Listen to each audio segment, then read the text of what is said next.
नमस्कार, स्वागत है आपका हमारी खास पेशकश में। मैं हूं विवेक मित्तल और आज के सत्र में देखें तो फर्टिलाइजर शेयरों में एक अच्छी जोरदार तेजी आती हुई दिखाई दी। इस तेजी की क्या वजह है और जो फर्टिलाइजर शेयर चल चुके हैं उनमें क्या संभावनाएं आगे, उन सभी पर बात करने के लिए हमारे साथ खास मेहमान जुड़ चुके हैं। हमारे साथ शरद मिश्रा .com के प्रमोटर शरद मिश्रा जी जुड़ चुके हैं। Sharad sir, hi, good evening. Thank you very much sir हमसे जुड़ने के लिए और अपना कीमती समय देने के लिए। Thank you, Vivek ji. Thank you for having me on the show. It is always good to interact with you. Sir, please go ahead. Thank you sir, thank you. तो आज पहले हम देख लेते हैं कि फर्टिलाइजर शेयरों में तेजी क्यों बनी और उसके पीछे के कारण क्या थे। जैसा कि हम सभी जानते हैं कि मॉनसून आ चुका है और अगर हम देखें तो महाराष्ट्र में मॉनसून पहुंचा, जहां पर कि स्टॉक मार्केट का एक हब है। तो जब वहां पर दस्तक दी गई तो उसका एक इम्पैक्ट पूरे बाजार में देखने के लिए मिला। फर्टिलाइजर शेयरों में अच्छी तेजी देखने के लिए मिली। सभी शेयर करीब 5 से 10% तक की रेंज पे चलते हुए दिखाई दिए। कर्नाटका और गोवा में भी भारी बारिश हुई है। इस साल बेहतर मानसून रहने की भी उम्मीदें मानी जा रही हैं। अगर हम देखें तो फर्टिलाइजर कंपनियों के पास औसत से ज़्यादा इन्वेंट्री पड़ी हुई है। ज़्यादातर कंपनीज के जो Q4 के रिजल्ट्स थे उसमें 26 से 28% का रेवेन्यू डिक्लाइन था। वो इसीलिए था क्योंकि उनके पास इन्वेंट्री ज़्यादा थी और उस समय सेल कम थी। तो अब चूंकि मई से जो खरीफ की बुआई शुरू होगी उसके बाद से एक जो अच्छी डिमांड क्रिएट होगी वो फर्टिलाइजर कंपनियों के लिए बहुत महत्वपूर्ण मौका रहेगा। साथ ही अगर देखें तो इंपोर्ट से भी आई हुई जो फर्टिलाइजर है उसका भी स्टॉक काफ़ी है इस समय पर इंडिया में। तो फर्टिलाइजर की जो डिमांड रहेगी उस पर डिपेंडेंट रहेगा कि किस तरह की सप्लाई देखने के लिए मिलती है, क्योंकि सप्लाई के लिए एम्पल इन्वेंट्री है, काफ़ी इन्वेंट्री है कंपनियों के पास भी और इंपोर्टेड भी। साथ ही अगर देखें तो सरकार का फर्टिलाइजर सब्सिडी पर भी जोर रह सकता है, ऐसा एक्सपर्ट्स मान रहे हैं बजट में। क्योंकि बजट में अगर देखें तो फर्टिलाइजर सब्सिडी पर जो पहले बजट आया था, जो वोटर अकाउंट था, उसमें 1,64,000 करोड़ रुपए का प्रोविजन रखा गया था FY25 के लिए, जबकि FY24 में जो फर्टिलाइजर सब्सिडी के लिए प्रोविजन किया गया था वो था 1,88,000। तो अगर सरकार फर्टिलाइजर पर ज़्यादा राहत देने की मूड में आती है तो हो सकता है इस अमाउंट को बढ़ाया भी जा सकता है। कुछ एक्सपर्ट ये मान रहे हैं कि अगर फर्टिलाइजर सब्सिडी नहीं भी बढ़ती है तो चूंकि गवर्नमेंट थोड़ा पॉपुलिस्ट साइड पर रहेगी, क्योंकि उनकी जो सीट्स हैं वो कम रही हैं, इसलिए लोगों को लुभावनी जो योजनाएं हैं उसका फ़ायदा देने के लिए खासतौर से ग्रामीण योजनाओं पर ज़्यादा सरकार का फोकस रहेगा, जिस पर जिनका जो खर्च बढ़ेगा अगर ग्रामीण योजनाओं पर तो उसका सीधा फ़ायदा किसान को होगा और किसान के थ्रू फसल और फर्टिलाइजर कंपनीज को भी मिल सकता है। तो ये एक कहीं ना कहीं हमने ट्रिगर पॉइंट्स ढूंढे हैं। लेकिन आज फर्टिलाइजर शेयरों में एक अच्छा उछाल था। पहले शुरू करते हैं नेशनल फर्टिलाइजर से, जहां पर कि एक अच्छा खासा सर्च इस काउंटर पर आता हुआ दिखाई दिया। शरद सर, कैसे देखना चाहिए फर्टिलाइजर स्टॉक्स को ओवरऑल और NFL खास तौर से? देखिए विवेक जी, अगर आप देखेंगे ये जो गवर्नमेंट आई है इसमें आप मेजरली देखेंगे कि कहीं ना कहीं फार्म सेक्टर पर एक इम्पेटस रहेगा आने वाले समय में, क्योंकि इलेक्शंस हैं। आप देखें तो बिहार में, इसके बाद और भी कई स्टेट्स में, महाराष्ट्र में आपको इलेक्शंस देखने को मिलेंगे। तो सब कई सारे ऐसे एरियाज हैं जहां पर कि फार्म रिलेटेड आपको सॉफ्ट्स देखने को मिलेंगे। गवर्नमेंट पॉलिसीज उस तरफ इंक्लाइंड होते हुए देखने को मिलेंगी। अगर आप NFL को देखें, कंपनी बहुत अच्छी परफॉर्म की है, मैनी फोल्ड EPS में ग्रोथ देखने को मिली है। अगर आप रिटर्न ऑन इक्विटी देखें, डिसेंट देखने को मिला है, एक ट्रैक्शन सेल्स में देखने को मिला है, डिसेंट मार्जिन्स YY लेवल पर 7 से 8% की कंपनी क्लॉक कर रही है, YOY ग्रोथ हमें देखने को मिली है। अगर आप चार्टिकली भी देखेंगे तो बहुत अच्छा प्लेस्ड है। मुझे लगता है 115 का भी भाव है। इसने एक बेस बनाया है 100 रुपए के आसपास। अगर आप देखें तो एक correct order of moving average बना है करीब 94 के आसपास से, एक बेस बना है उस लेवल पर। और स्टॉक मुझे लगता है वीर जी कम से कम 130 रुपए के लेवल तक जाने की अभी तैयारी कर रहा है। जो निफ्टी में अभी करंट मूव है, आप देखेंगे 21,820 को निफ्टी ने तोड़ा नहीं है, और वो बहुत अच्छा साइन था। किसी भी लेवल पर उस लेवल को ना तोड़ना, तो जो भी जितना भी तरह का स्पेकुलेशंस थे उसको निफ्टी ने डाइजेस्ट किया है। मुझे लगता है फर्टिलाइजर्स में अगर NFL को देखें विवेक जी, तो कम से कम 130 रुपए का भाव इसमें खुलता है। स्टॉप लॉस कहाँ रखना चाहिए? 100 रुपए के भाव पर स्टॉप लॉस रखना चाहिए और 130 रुपए के पहले टारगेट के लिए बिल्कुल बने रहना चाहिए। बिल्कुल। तो NFL आज जैसा कि आप स्क्रीन पर भी देख सकते हैं 12% चला, लेकिन यहां से भी अभी 130 तक के टारगेट्स इस काउंटर पर रख सकते हैं। सर, स्टॉप लॉस क्या रखना है इस काउंटर पर? 100 रुपए का स्टॉप लॉस विवेक जी रखिए। ओके। वैसे तो 94 बनता है, बट 100 रुपए का स्टॉप लॉस मुझे लगता है सफिशियंट है। 100 रुपए का स्टॉप लॉस रखिए बिल्कुल बने रही 130 रुपए के टारगेट के लिए। बिल्कुल, तो 130 रुपए के टारगेट के लिए बने रह सकते हैं, लेकिन रिस्क रिवॉर्ड इस काउंटर पर उतना फेवरेबल नहीं लग रहा, क्योंकि 15 रुपए का टारगेट है, 15 रुपए का ही स्टॉप लॉस है। लेकिन देखना होगा कि आगे किस तरह की ग्रोथ इस काउंटर पर देखने के लिए मिलेगी। जिनके पास है वो होल्ड कर सकते हैं। सर, नेक्स्ट काउंटर आरसीएफ, इस काउंटर पर भी तेज मूव था। अब इस काउंटर पर चार्ट पैटर्न कैसा बन रहा है, और अगर इसमें कोई बड़े मूव की संभावना है, अगर कोई थोड़ा सा लंबी अवधि के लिए रखना चाहते हैं, क्योंकि फर्टिलाइजर सेक्टर में एज एन होल मॉनसून काफ़ी समय बाद अबव नॉर्मल की बातें हो रही हैं। नॉर्मल मॉनसून तो कम से कम रहेगा ही, ऐसा मार्केट एक्सपर्ट मान रहे हैं। तो अगर ऐसा रहता है तो फर्टिलाइजर कंपनीज के लिए अगर लॉन्ग टर्म प्रोस्पेक्टिव से देखा जाए तो क्या आउटलुक रखना चाहिए आरसीएफ का? देखिए, अगर आप आरसीएफ को देखेंगे जी, तो यूरिया में काफी सिग्निफिकेंट मार्केट शेयर है। कॉम्प्लेक्स फर्टिलाइजर्स में भी अगर आप देखें तो बहुत पॉपुलर है ये कंपनी। और अगर आप देखें तो डिसेंट, बहुत अच्छा परफॉर्मेंस कंपनी का रहा है। बहुत अच्छी ईपीएस ग्रोथ हमें देखने को इस कंपनी के द्वारा मिली है। अगर आप देखें तो लगभग पिछले 2-1 साल में लगभग डबल हो गया है ईपीएस। और अगर आप चार्टिकली भी देखें तो मुझे लगता है यहाँ पर बहुत अच्छा एक बेस बनता हुआ एक जी दिखाई दिया है। 168 का भाव है। आप 154 के पास इसका कहीं स्टॉप लॉस रखिए। और मुझे लगता है 190 रुपए के टारगेट आपको बिल्कुल खुलते हुए दिखाई देंगे विवेक जी। जो इसका प्रीवियस हाई था ऑल टाइम, आपको बिल्कुल वहां तक ये जाता हुआ दिखाई देगा। तो 154 रुपए के टारगेट के लिए, 154 रुपए 154 के स्टॉप लॉस से 190 रुपए के टारगेट के लिए इसके अंदर एक पोजीशन बनाई जा सकती है। विवेक जी, मैं एक जगह में और एनएफएल के लिए बात बोलना चाहता हूँ, नेशनल फर्टिलाइजर के लिए। जी, स्टॉप लॉस जरूर 100 रुपए पर है, बट पहला टारगेट 130 का विवेक जी है। और उसके बाद दूसरा टारगेट में रिवाइज करना चाहूंगा 160 की तरफ। लेकिन यहां पर एक बहुत इंपॉर्टेंट बात है कि कम से कम 2 से 3 क्वार्टर का समय इसको देना पड़ेगा। बिल्कुल। तो यहाँ पर पहले आरसीएफ पे देखें तो 190 का टारगेट और 154 का स्टॉप लॉस, यानी कि आज जहाँ से ओपनिंग हुई थी वही स्टॉप लॉस है 154 रुपये का, और 190 रुपये तक ये काउंटर जा सकता है। तो यानी कि 14 रुपये का इसमें एक नीचे का स्टॉप लॉस है और करीब 22 रुपये ऊपर के इसमें टारगेट्स बन रहे हैं। वहीं मैं एनएफएल पर एक बार दोबारा आता हूं, जहां पर कि सर ने जो बात कही थी कि 130 रुपये के टारगेट है। सर का मानना है कि 130 का पहला टारगेट है, दूसरा टारगेट 160 का है। अगर कोई मीडियम टर्म के लिए रखना चाहता है तो 100 रुपये का स्टॉप लॉस, यानी कि 15 रुपये नीचे आप जाएंगे तो वहां पर स्टॉप लॉस कटेगा। लेकिन अगर आप ऊपर आते हैं तो करीब आपको 45 रुपये भी मिल सकते हैं। तो ये एनएफएल में अब रिस्क रिवॉर्ड अच्छा हो गया कि आपको 15 रुपये का स्टॉप लॉस और करीब 45 रुपये का टारगेट। सर, नेक्स्ट काउंटर की तरफ बढ़ते हैं, जहां पर कि हमने देखा कि जीएनएफसी और जीएसएफसी ये दोनों ही एक ग्रुप की कंपनी है, उसमें से एक पेरेंट कंपनी है, जीएसएफसी पेरेंट कंपनी है, जीएनएफसी बड़ा काउंटर है लेकिन उसकी पार्ट है। जीएनएफसी में क्या मूव बनना है सर? देखिए, अगर आप जीएनएफसी को विवेक जी देखेंगे तो यहाँ पर भी एक सेकेंड। जी जी विवेक जी, तो देखिए जीएनएफसी को अगर विवेक जी देखेंगे तो मुझे लगता है कि 667 का भाव है, 667 का भाव है। कंसोलिडेशन जोन विवेक जी बना है करीब 640 से 670 के बीच। मुझे लगता है कि इसको टूटना चाहिए, ऊपर की तरफ मूविंग एवरेज सस्टेन होने चाहिए। कम से कम आप मान के चले यहाँ पर एक मूव बनने की तैयारी हो रही है विवेक जी, जो इसी वीक में आ सकता है। 640 के पास इसका स्टॉप लॉस है और इसका टारगेट 720 है। मुझे लगता है कंसोलिडेशन जोन ब्रेकआउट करने की तैयारी विवेक जी कर रहा है जीएनएफसी। और 720 के टारगेट के लिए 640 पे स्टॉप लॉस रख के बिल्कुल इस पे पोजीशन बनाई जा सकती है। बिल्कुल। तो अगर कंपनी की सेल भी देखें तो लास्ट ईयर करीब 7900 करोड़ रुपए की देखने के लिए मिली। कंपनी की ईपीएस करीब 32 रुपए की है और पी टू ई मल्टीपल करीब 20 के आसपास का चल रहा है। तो यहाँ पर सर को लगता है कि 720 रुपए के टारगेट के लिए इस काउंटर को अप्रोच किया जा सकता है। सर, जीएसएफसी में क्या करना है?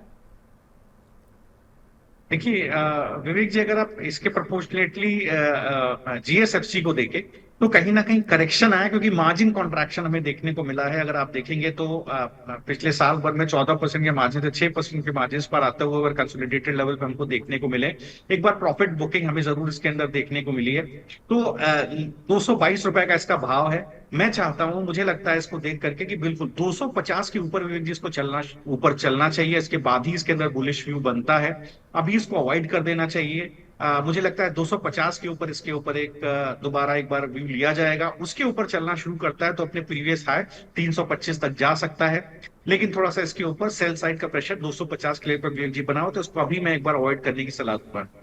बिल्कुल, तो इसको अभी अवॉइड करना है, लेकिन 250 तक इसको वॉच करना है। सर अगर किसी के पास है तो वो अभी क्या करे, क्योंकि आज 6% का मूव आ गया, तो अब उसको प्रॉफिट बुक करना चाहिए कल सुबह, या उसको अभी रखना चाहिए 250 तक के मूव का इंतजार करना चाहिए, क्या विवेक जी क्या देखिए, करें सर? प्रॉफिट बुक करने की सलाह नहीं देंगे, क्योंकि मुझे लगता है डिमांड साइड कुछ आने वाला है फर्टिलाइजर सेगमेंट में, कहीं ना कहीं गवर्नमेंट की साइड से ज्यादा। तो ये सारी चीजें देखते हुए मुझे लगता है कि बिल्कुल पीएसएफसी में होल्ड करना चाहिए। किसी भी तरह के फर्टिलाइजर स्टॉक में अगर आप बने हुए हैं तो प्रॉफिट ना बुक करें, एक डिसेंट लेवल देकर के स्टॉप लॉस के साथ बने रहें। तो स्टॉप लॉस विवेक जी इसका मुझे लगता है कहीं ना कहीं 200 रुपए के आसपास आता है। 200 रुपए के स्टॉप लॉस से बने रहें। 200, अगर कोई आप 200, अभी अगर आप होल्ड करें तो 200 रुपए का स्टॉप लॉस रखें, बने रहें 250 तक। अगर 250 के आसपास कंसोलिडेट होकर के ऊपर चलना शुरू करे तभी आप होल्ड करें, अदरवाइज वहां पर प्रॉफिट बुक करके निकल जाए। बिल्कुल, तो 250 के आसपास एक बार एक काम करते हैं कि रिव्यू कर लेंगे। अभी फ़िलहाल करीब आपको 28 रुपये ऊपर का टारगेट मिल रहा है, और 22 रुपये नीचे की, अब चूंकि आज की रैली के बाद अब 22 रुपये नीचे का स्टॉप लॉस डीप हो गए हैं। लेकिन सर का कहना है कि अगर 250 की रेंज विवेक को जी भी तोड़ देता मुझे है। आपकी आवाज आना बंद हो गई है शायद।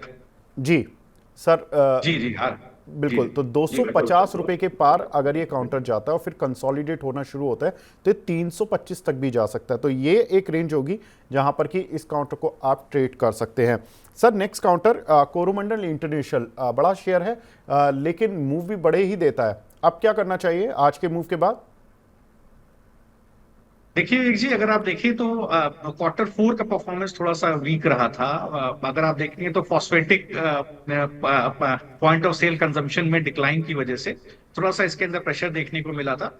लेकिन फर्टिलाइजर्स मार्जिन्स में मुझे लगता है सब्सिडरी में इंप्रूवमेंट देखने को मिल सकता है, और थोड़े से हो सकता है रॉ मटेरियल प्राइसेस में थोड़ी सी सॉफ्टनिंग देखने को मिले।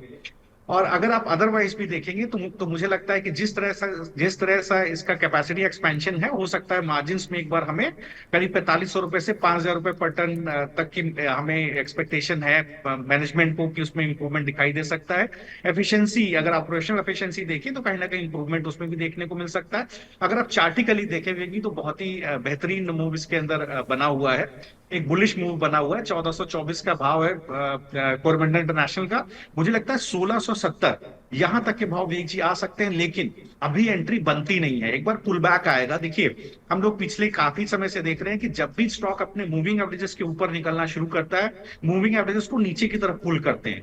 तो इन्वेस्टर्स को यहां ध्यान रखना चाहिए। एक बार ट्रेडर्स कहीं ना कहीं अपनी प्रॉफिट बुकिंग करते हैं। तो बेस कहाँ है? 1270 पर बेस है, काफी डीप बेस है इसका। तो आप एक बार कोशिश करिए सर, नई एंट्री मत करिए। अगर आपको करनी है तो स्टैगर्ड एंट्री करिए, 1270 को अपना बेस रखिए, और तब आप 1424 पे खरीदिए। 1270 के बेस के हिसाब से आप मान के चलिए, आपको नीचे के लेवल पर बुकिंग कहीं ना कहीं एवरेज आउट करना पड़ेगा। 1330 1340 पर मिले, पिछले 2 वीक का लो है, वहां पर आपको एवरेज आउट करना पड़ेगा। 1270 का स्टॉप लॉस रखें सर। तो अभी 1424 पे खरीदें, दूसरा बाय 1330 पे करें, 1270 का स्टॉप लॉस रखें, और इसके बाद 1670 टारगेट के लिए कम से कम 2 क्वार्टर इसको दे सर। बिल्कुल, बहुत इंटरेस्टिंग स्ट्रैटेजी सर ने बताई। ये जरूरी नहीं है कि जो भाव दिख रहा है उसी पर खरीद लें। 1436 पे ये आज बंद हुआ है, तो इन लेवल्स के आसपास आप थोड़ा सा चंक खरीदें, इस माइंडसेट के साथ कि आपको एवरेज करने के लिए पैसे रखने हैं अगर आप इस काउंटर को खरीदना चाहते हैं। 1350 और 30 की रेंज में सर ने बताया कि इसको और थोड़ा ऐड कर सकते हैं 1330 के आसपास, लेकिन आपको जो स्टॉप लॉस रखना है वो 1270 का, और टारगेट रखना है 1670 के करीब का। तो ये एक बहुत इंटरेस्टिंग स्ट्रैटेजी सर ने बताई है। सर अब मैं टाटा ग्रुप के दो फ्लैगशिप काउंटर की तरफ जाता हूँ, और रैलिस इंडिया और टाटा केमिकल, इन दोनों काउंटर पर आपकी स्ट्रैटेजी क्या होनी चाहिए आज के मूव के बाद? दोनों ही फर्टिलाइजर स्पेस से संबंधित है। देखिए विवेक जी, अगर आप Q4 का परफॉर्मेंस देखें तो कहीं ना कहीं डिग्रोथ देखने को मिली थी 17%। अगर प्रीसीडिंग ईयर से देखें, डोमेस्टिक क्रॉप केयर में अगर आप देखें तो 9% की डिग्रोथ हमको वॉल्यूम बेसिस पर देखने को मिली थी। अगर आप देखें तो डोमेस्टिक मार्केट में कहीं ना कहीं ऑप्टिमिज्म है अच्छे मॉनसून की वजह से। तो एक बार आपको कहीं ना कहीं सेल्स में पिकअप देखने को मिल सकता है। और कुछ ऐसा लगता है कि जो एक्सपोर्ट ड्रिवन बिजनेस है वहां पर भी आप देखें तो एक लॉन्ग टर्म अच्छी स्ट्रेटजी है कंपनी की। वहां छोटे मोटे चैलेंजेस शॉर्ट टर्म में देखने को मिल सकते हैं, बट लॉन्ग टर्म पर्सपेक्टिव से मैनेजमेंट काफी कॉन्फिडेंट है। ये कॉन कॉल में निकल करके आया था। तो अगर आप रैलिस इंडिया को देखें तो मुझे ऐसा लगता है एक बहुत अच्छा ट्रैक्शन इसके अंदर ऑलरेडी बना हुआ है। एक अच्छा मॉनसून कहीं ना कहीं डिस्काउंट हो रहा है स्टॉक के अंदर। और इसका जो प्रीवियस हाई है विवेक जी, जो करीब 350 का है, वहां तक स्टॉक जाने की कोशिश कर रहा है। बिल्कुल मुझे लगता है इसके अंदर बने रहना चाहिए, लेकिन फिर वही चीज है, आप देखें तो स्टॉप लॉस थोड़ा सा डीप हो जाता है। स्टॉप लॉस करीब 265 के आसपास हो जाता है। तो अगर कोई एंट्री करना चाहे तो अगेन स्टैगर्ड वे में एंट्री करे, अभी कुछ खरीदे 313 पर। इसके अलावा दूसरा लेवल बाय का रखिए, जो इस वीक का ही लो है करीब 280 के आसपास, और इसके बाद 265 265 पर स्टॉप लॉस रखिए, और टारगेट रखिए ऊपर की तरफ 350 का। बिल्कुल टारगेट अचीव होगा विवेक जी। लेकिन अगर आप कभी कोई एंट्री करता है और स्टॉप लॉस कहीं 280 के पास रखता है, बिल्कुल स्टॉप लॉस आने का चांस है, तो स्टॉप लॉस 265 रखें, अभी खरीदें, इसका 280 पे थोड़ा खरीदें, और 350 के टारगेट के लिए बने रहें। बिल्कुल। तो यहाँ पर भी आपको इंटरेस्टिंग स्ट्रैटेजी ही मिली है कि यहाँ खरीदना चाहें खरीद लें, लेकिन आपको थोड़ा सा एवरेज आउट के लिए तैयार रहना है। वो एवरेज आउट कहाँ करना है आपको? 280 रुपये के आसपास। स्टॉप लॉस कहाँ रखना है पूरी पोजीशन का? 265 रुपये। टारगेट पूरी पोजीशन का कहाँ रखना है? 350 रुपये। तो रैलिस इंडिया में ट्रैक्शन चूंकि तेज आ चुका है आज के ही दिन में, तो अब आपको थोड़ा सा संभल के इसमें एक स्कैटर्ड वे में आपको बाइंग करनी होगी। सर नेक्स्ट काउंटर इसकी जो होल्डिंग कंपनी है टाटा केमिकल, उस पर आपका व्यू तो F&O का भी काउंटर है। देखिए, अगर आप इस पर्टिकुलर काउंटर को देखें तो कहीं ना कहीं सोडा ऐश का कहीं ना कहीं डिमांड इंडिया में रिकवरी के साइंस दिखाई दिए हैं। अगर आप देखें डिटर्जेंट और केमिकल सेक्टर से, तो एक बार कहीं ना कहीं सेल्स बूस्टअप होती हुई दिखाई देगी आने वाले क्वार्टर्स में। अगर आप कंटेनर ग्लास की देखें तो स्टडी है इंडिया में डिमांड, और यूरोप में थोड़ा सा म्यूटेड है। तो ये सारे देखिए डिमांड साइड कंस्ट्रेंट्स कहीं ना कहीं स्टॉक के अंदर रहे हैं। लेकिन इसके बावजूद मुझे लगता है कि एक अच्छा ट्रैक्शन इसके अंदर बनना चाहिए। और स्टॉक कहीं ना कहीं 1086 के आसपास बना हुआ है। एक बार अगर कोई इन्वेस्टमेंट करना चाहता है, थोड़ा सा इसके अंदर वेट करें, एक लेवल क्रॉस होने दे, वो है करीब करीब 1180 का। देखिए 1180 अगर आप देखें तो करीब करीब 15 अप्रैल के वीकली लगभग हाई है। इसके बाद देखिए लगातार सेल प्रेशर स्टॉक के अंदर देखने को मिला है। तो 1180 तक आपको देखिए थोड़ा सा पेशेंस रखना पड़ेगा, उसके ऊपर स्टॉक चलना शुरू हो तभी आप इसके अंदर पोजीशन बनाएं, अदरवाइज इसको अभी अवॉइड करें। सर तो 1180 तो यहाँ से भी 100 रुपये ऊपर हो जाएगा, तो जी अभी विवेक जिसके जी पास देखिए, है तो क्या करे? जी अभी, हाँ बिल्कुल सही सवाल विवेक जी। जो अभी जो है उसके पास, अगर किसी के पास बना हुआ है तो देखिए थोड़ा सा स्टॉप लॉस डीप हो जाता है। स्टॉप लॉस आ जाता है आपका कहीं ना कहीं घट करके 1000 रुपए के आसपास। तो 1086 का भाव है, 1000 रुपए एक बार स्टॉप लॉस रखें सर। आप देखें 1180 तक का भाव पहुंचे, वहां पर एक बार व्यू करें, प्राइस एक्शन देखें कि क्या उस प्राइस को स्टॉक तोड़ रहा है। अगर स्टॉक को प्राइस तोड़ रहा है तभी होल्ड करें, अगर टूटता है तो जरूरी ये अपना प्रीवियस हाई 1350 के आसपास जाएगा। बट यहाँ पर क्या डिमांड साइड कंस्ट्रेंट्स कहीं ना कहीं स्टॉक कंपनी को देखने को मिल रहा है विवेक जी। तो 1180 को एक बार टूटने दें कन्विंसिंगली, इसके बाद ही आगे की पोजीशन बनाए। तो जो एग्जिस्टिंग इन्वेस्टर हैं वो 1180 के टारगेट के लिए करीब 1000 के आसपास स्टॉप लॉस लगाकर खड़े रह सकते। बिल्कुल। तो यहाँ पर 1180 का टारगेट रख लें। स्टॉप लॉस सर ने तो 1000 का दिया है, रिस्क रिवॉर्ड लगभग बराबर है, लेकिन 1180 अगर तोड़ता है तो फिर एक बार रिव्यू करने की ज़रूरत है, क्योंकि सर बता रहे हैं उसके बाद फिर 1300 की रेंज में जाने के लिए अग्रसर हो जाएगा। तो बड़ा इंटरेस्टिंग इसमें भी ऑब्जर्वेशन है। चार्ट उतना सपोर्टिव नहीं दिख रहा जितना कि सर बता रहे हैं, कि मतलब कि अभी चार्ट पर उतनी एक अच्छी बाइंग नहीं दिख रही है कि इसको बाय करना ही चाहिए। तो कन्विक्शन लिस्ट में इसको नीचे ही रख लेते हैं। Sir fact fertiliser and chemical वाली कंपनी, यहाँ पर भी एक अच्छा मूव हमें देखने के लिए मिला आज। इस पर क्या करना है आप? देखिए विवेक जी, अगर इस पर्टिकुलर स्टॉक को आप चार्टिकली प्राइस एक्शन देखें तो बहुत अच्छा मूव है। इसी तरह का एक कहीं ना कहीं प्राइस एक्शन पहले भी हम लोग डिस्कस कर चुके हैं आरसीएफ में। तो यहाँ पर देखें तो मुझे लगता है बिल्कुल इमीडिएट एंट्री विवेक जी नहीं बनती है। अभी कोई इमीडिएट एंट्री लेना चाहे तो थोड़ा सा उसको दूर रहना पड़ेगा। आज एक बहुत अच्छा प्राइस एक्शन इसके अंदर देखने को मिला, और वही जो इसका लो है बेसिकली, अगर आप देखें तो मूविंग एवरेज का कन्वर्जेंस था, उसको इसने 700 रुपए के ऊपर ब्रेकआउट दिया है। इस तरह का जब कन्वर्जेंस होता है विवेक जी, तो किसी भी साइड ऊपर या नीचे अगर एक ब्रेकआउट आएगा या ब्रेकडाउन आएगा तो लंबा चलेगा। तो देखिए लंबा चलने की तैयारी कर रहा है, 802 रुपए का इसका भाव है। इसका स्टॉप लॉस थोड़ा 700 रुपए के आसपास डीप हो जाता है, तो अभी क्या है कि छूट सकता है ट्रेंड, इसलिए मैं एंट्री करने की सलाह दूंगा। एंट्री करें, 705 के बाद स्टॉप लॉस रखें, थोड़ा अभी खरीदे, थोड़ा 740 पर खरीदे, तो दो एंट्री पॉइंट रखें। अभी खरीदे 740 पर खरीदे, और 700 रुपए का स्टॉप लॉस रखे सर, आपको 908 रुपए के लेवल बिल्कुल इसके अंदर देखने को मिलेंगे। बिल्कुल, तो सर ने बाइंग लेवल बता दिए हैं, और बाइंग लेवल पर आपको 700 की रेंज में जब मिलेगा तब आपको खरीदते चलना है। टारगेट यहाँ से भी जो करंट मार्केट प्राइस है उससे भी 100 रुपये से भी ज़्यादा ऊपर आपको मिलेगा, तो एक अच्छा खासा अपसाइड मिलेगा, लेकिन इसको भी स्कैटर्ड वे में ही बाइंग करनी है। तो जो फर्टिलाइज़र के जो शेयर हैं उनमें आज की उछाल के बाद जो चार्ट पैटर्न बना है उसको एक कॉन्फिडेंस की ज़रूरत है, कंसोलिडेशन की ज़रूरत है, क्योंकि आज ही एक दिन में अचानक से ब्रेकआउट आ गया सभी शेयर्स में। सर, ये महाराष्ट्र की बारिश ने सारा गेम बिगाड़ा है एक्चुअली। जी विवेक जी, देखिए अदरवाइज भी आप देखिए, फर्टिलाइजर आपने बहुत अच्छा टॉपिक चुना है विवेक जी। मुझे लगता है कि यहाँ से जिस तरह की कोलिशन गवर्नमेंट है, बिल्कुल बिहार है, इसके अलावा महाराष्ट्र में इलेक्शंस हैं, राइट, तो कई बड़े स्टेट्स में इलेक्शन देखने को मिलेंगे जो बेसिकली फार्म सेंट्रिक एरियाज हैं। तो गवर्नमेंट को वैसे भी कहीं ना कहीं आप देखेंगे तो इन इलेक्शंस में जाने के लिए रूरल सेक्टर को पुश देना पड़ेगा। तो केमिकल एंड फर्टिलाइजर सेक्टर एक अच्छा सेक्टर रहेगा। इससे पहले मुझे याद पड़ता है जी, पहले भी आपने केमिकल सेक्टर में डिस्कशन किया है, जहां पर बहुत अच्छे प्राइस मूव्स हमको देखने को मिले हैं। जी बिल्कुल, तो यहाँ पर स्टेट इलेक्शंस का भी इम्पैक्ट होगा, सरकार पर भी प्रेशर रहेगा।